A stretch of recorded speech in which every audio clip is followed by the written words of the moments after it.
Let me ask you guys a very important question. Does the government have too much power? Yes. All right, let me read you something from your Constitution.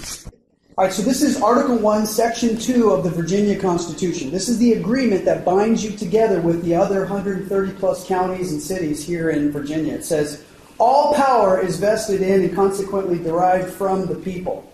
That magistrates are their trustees and servants, and at all times amenable to them. So my question to you again is, I'm going to ask this question again. Does government have too much power? Yes. Wait a second. Let me read it to you one more time. It says that all power is vested in. So which is it? The government doesn't read the paper.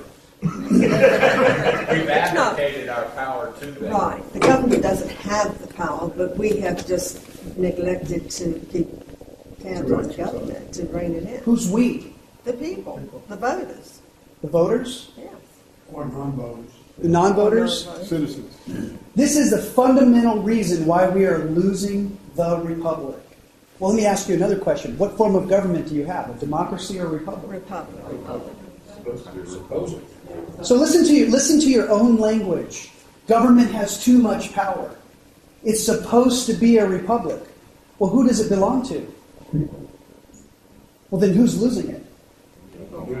So it's not the government's fault. It never was. It never is. The government that you have been given in Article 4, Section 4 of the U.S. Constitution specifically states the United States, not the federal government.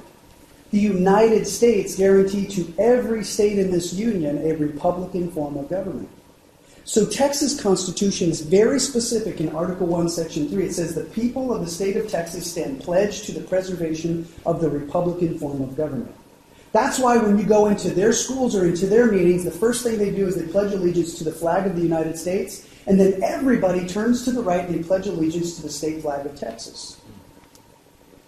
It's very interesting. It's not about the policy or the procedure of Pledge of Allegiance. It's something about going on. There's something going on in the citizens of Texas with regards to their loyalty to the National Federation of States and the state of Texas itself. Now let's go to the state of Idaho. The state of Idaho regarding education, Article 9, Section 1, specifically states the stability of a Republican form of government depending mainly upon the intelligence of the people. It shall be the duty of the state of Idaho to guarantee a free common public school system. So their duty is not to the education, it's to the stability of the Republican form of government, at least in Idaho. Now, the citizens there are fighting things like you hear, how many of you have heard of things like Common Core? Right? It's some kind of an educational policy thing, and there's two sides to the equation. We need to implement Common Core. Common Core is going to rob your child's brain cells. I mean, you know what I mean? There's these two competing arguments, right? It's bad and it's good. It's bad and it's good. Well, let me ask you a simple question.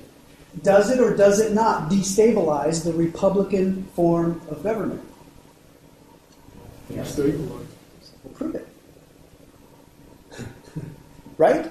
So in the state of Idaho, we've had this training program that we are using, and we've been training citizens just like you, just in another state. Remember, every state shall guarantee to every state, right? So Idaho's one of those every states. What are they doing? They are now proving that Common Core destabilizes the Republican form of government according to Article 9, Section 1 of their, not the government's constitution, their constitution.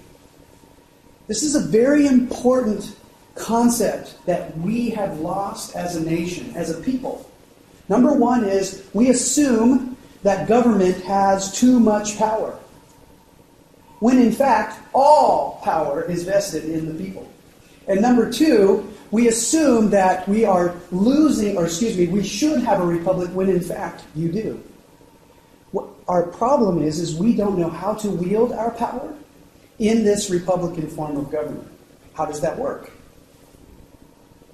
How do you keep a republic? Sorry? Participate. How? It would start with being informed. It starts with being informed, Electing your representatives. electing your representatives, Holding them accountable. holding them accountable, Doing your civic duty. I'm sorry? Doing your civic duty. Doing your civic, what is your civic duty? This is where we're losing the republic. We don't really know how to keep a republic.